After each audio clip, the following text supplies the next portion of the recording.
자, 가족 여러분, 이번 사건 좀 많이 좀 주목해 주셨으면 좋겠습니다. 교실에서 벌어진 일이에요. 네, 지난해 5월 23일에 있었던 일인데요. 광주의 한 초등학교 교실에서 벌어진 일입니다. 50대 교사가 자신의 학생에게 휴대전화를 가방에 넣으라고 지시를 합니다. 하지만 학생이 이 지시를 따르지 않았고요. 그러자 교사는 휴대전화를 빼앗았고 학생은 책상을 치면서 짜증을 냈습니다. 교사는 해당 학생을 교탁 앞으로 불러내서 옷깃 위쪽을 세게 잡아당겼고 그 이후에 교실 뒤쪽에 12분 정도 서 있게 했습니다. 자, 좋습니다. 두 번째 사건 체크포인트 짚어보죠. 너 고소. 자, 여기서 너는 선생님입니다. 자, 사실 교사의 훈육 범위가 어디까지일까?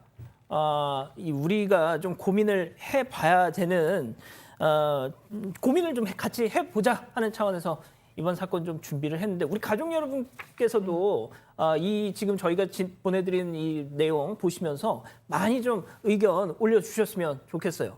자, 소장님. 네.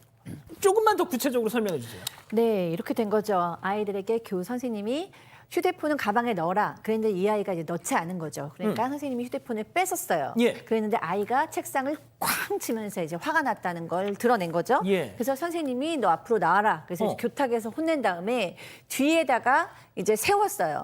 세우면서 옷깃을 이렇게 잡고 그러면서 이제 나가시면서 뭐라고 얘기를 하셨냐면은 이런 싸가지 없는 XX.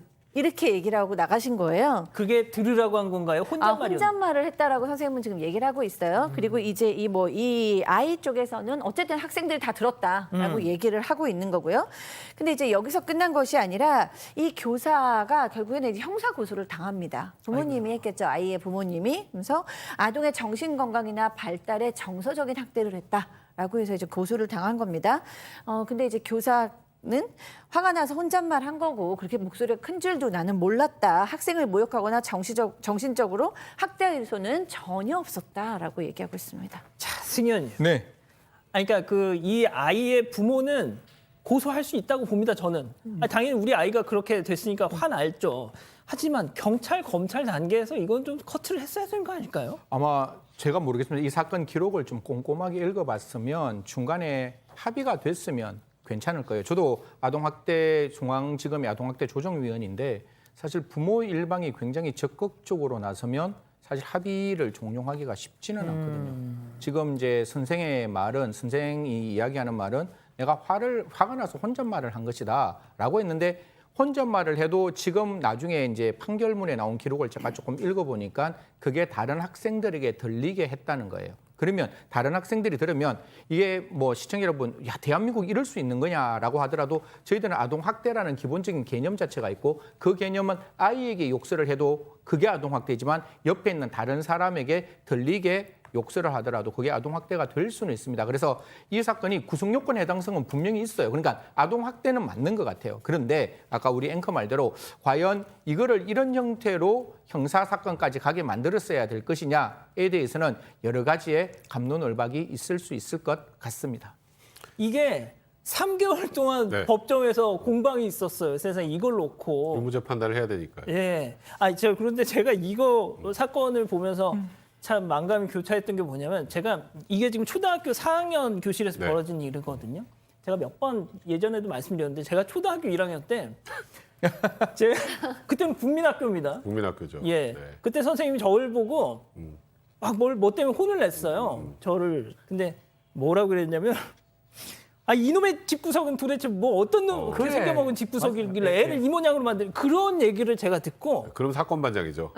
제가 그래서 같으면. 부모님한테 그때 초등학교 1학년 때 가서 얘기를 했던 기억이 납니다. 그랬더니 저희 어머니 반응이 그냥 하하 웃고 마시더라고요. 저도 어렸을 때 거의 비슷한 거 당하면 그래서 잘 혼났다고 네가 반성을 해야지 이런 얘기를 좀 들었었는데 이게 사실 재판까지 간다는 것도 저도 좀 씁쓸한 그런 어색한 생각이 좀 개인적으로 드는데요.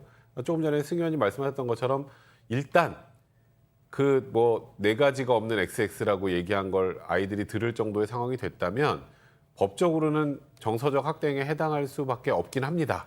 지금 현행법상으로. 그런데 저는 그래도 법원에서 나름 솔로몬의 지혜를 발휘했다고 생각을 하는 게 뭐 선생님은 혼잣말을 했다고 하지만 아이들에게 들릴 가능성이라는 것 뭐 들려도 어쩔 수 없지라는 정도의 미필 조건이 인정이 되니까 이거는 아동학대 맞다. 정서적 학대행위 맞다. 그러면서 벌금 50만 원을 선고했는데 예. 하지만 이 선고를 유예했습니다. 아하. 선고를 유예하면 이제 일정 기간이 지나면 그러니까 쉽게 말하면 형을 선고한 효력 자체가 사라져 버리니까 전과도 남지 않고요. 그냥 말 그대로 그냥 지나가는 겁니다. 그러니까 이게 아동학대가 될 수 있다 정도의 상징적인 내용만 준 거고 아까 옷깃을 저렇게 바로잡고 뒤에 세운 정도 이제 훈육, 그러니까 우리가 인정되는 정도의 훈육과 아니면 지금 아동학대나 혹은 폭행하고 이제 경계선이 애매하잖아요. 저 정도의 상황은 허용되는 범위에 해당한다. 그래서 아이 옷깃을 잡고 뒤에 세웠던 것 정도는 이거는 법으로 처벌해야 될 정도 상황은 아니다라고 해서 그건 무혐의로 판결했습니다. 자, 제가 승희 의원님께는 나중에 좀 다시 여쭤볼게요. 자, 소장님. 네. 소장님 이 상황을 좀 전문가 입장에서 좀 얘기해 주세요. 아, 이거는 정말 뭐 정답은 없고 개인들의 의견이 많을 것 같은데요. 사실 뭐 둘 다 잘못을 했죠. 아이 같은 경우에도 선생님께서 말씀을 하시면 따라야 되는데 감히 선생님 앞에서 다른 아이들도 다 영향을 받을 정도로 사실 방해를 한 거죠. 수업을 방해한 거죠. 꽝 소리. 그리고 이제 선생님께서도 조금 더 다소 감정적으로 반응을 안 하시고 훈계를 하셨으면 좋은데 감정적인 반응을 하신 거죠. 근데 저는 그 정도에서 끝났어야 하지 않을까. 그 정도에서 이제 부모님께서 좀 화가 나셨을 수도 있으면 선생님께 좀 아이를 다시 한번 좋게 타일러달라고 부탁을 하셨으면 좋았을 텐데 사실 저도 상담사로 저희 연구 선생님들이 학교로 파견을 나가시는데 예. 왜 그러냐면 선생님들께서 이 아이가 문제가 생겼을 때 우리가 처리를 하기 어렵고 하고 싶지도 않고 해서도 안 된다. 그러니까 아이고야. 외부에 있는 상담 선생님들이 오셔서 이 문제를 좀 세상에. 갈등을 처리해달라고 얘기하실 정도로 사실은 좀 교권이 많이 무너져 있는 상황이거든요. 그래서 아이들이 상처를 받을 수 있는 지점이 있는 것은 사실인데 그래도 어린들 사이에서 이렇게 너무 커지게 되면 또 반대로 또 그게 또 아이들한테 또 한 번 상처가 되기 때문에 저는 조금 너무 확산됐다라고 생각합니다. 자, 우리 가족 여러분들이 지금 뭐 많은 말씀 주십니다. 네, 굉장히 많은 의견들 올려주고 계신데요. 리현아님은 그래도 선생님이 아이들 앞에서 욕은 하면 안 된다 이런 의견 주셨고요. 하지만 김태경님은 수업을 방해하는 거면 제지하는 게 맞는 거지 어디까지 용납해줘야 합니까? 크리에이터님, 교실에 저런 학생이 있으면 선생님은 대체 뭘 할 수 있고 뭘 해야 하는 건가요? 하셨고요. 판다나무님, 이런 와중에 피해자는 대다수의 나머지 학생들입니다. 이런 의견도 주셨습니다. 자, 지난해 4월 광주에서 정말 선을 넘는 일이 있었습니다. 엄청난 논란을 불러일으켰던 일인데요. 지난해 4월 10일 한 광주 초등학교 3학년 교실에서 한 아이가 이제 다른 학생 팔, 얼굴 이런 거 때리는 거 보고 선생님이 이 싸움을 말리려고 책상을 넘어뜨렸는데 그걸 어디로 넘어뜨렸느냐? 교실 맨 뒤에 있는 거를 복도 방향으로 밀어 넘어뜨렸어요. 니들 당장 멈추지 못해 하면서 그렇지, 확 이렇게. 그렇죠. 그럼 예. 분위기가 딱 이제 잡히잖아요. 정리가 되잖아요. 근데 그걸 가지고 이 아이의 부모가 예. 이건 나의 정신적 손해, 아이의 정신적 손해를 포함해서 3,279만 원을 배상하라는 민사소송도 제기했고 거기다가 책상을 꽝 넘어뜨려서 애를 놀라게 하고 했으니까 이건 아동학대니까 정서적 학대행위니까 선생님을 처벌해달라고 이제 고소까지 한 상황이었습니다. 세상에. 근데 이때 탄원서가 무려 1,800장 정도가 또 제출이 됐었습니다. 다른 교사, 다른 학부모님들. 이거는 해도 해도 너무한 거 아니냐. 그래서 결국 이제 이 교사에 대해서 검찰에서 무혐의 처분으로 끝을 냈는데 민사소송은 계속되고 근데 문제는 이 학부모가 예. 이거 검찰 판단 잘못됐다. 검찰에 항고까지 해서 아직까지 수사가 진행 중입니다. 아이고야. 자, 승희 의원님. 예. 이 광주 지난해 4월 광주 이 사건 때문에 며칠 전에 초중등 교장 단체들이 기자회견했으며 무분별한 아동학대 고발을 막기 위해서는 아동학대 처벌법 제발 좀 개정 좀 해달라고 말이죠.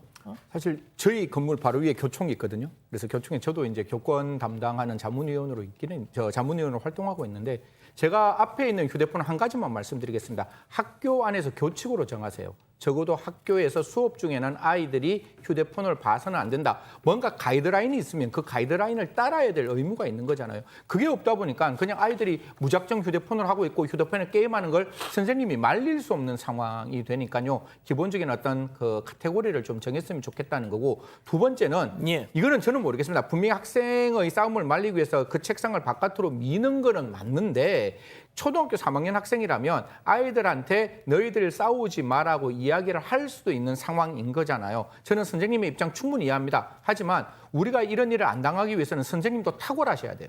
그러니까 선생님이 어떻게 아이들을 제대로 교육할 수 있을지를 우리가 다시 한번 머릿속에 생각하고 아이들이 싸웠을 때 우리가 어떤 방법으로 아이의 싸움을 말릴 수 있을까 한 번 정도 고민하는 사건이 되었으면 좋겠다는 말씀드리면서 예드리겠습니다. 뭐 정말 너무 많은 말씀들을 지금 계속 지금까지도 하고 계세요. 좋습니다. 두 번째 사건 정리하고요. 가족 여러분, 잊지 마시고 구독과 좋아요, 알림 설정 여기. 여기.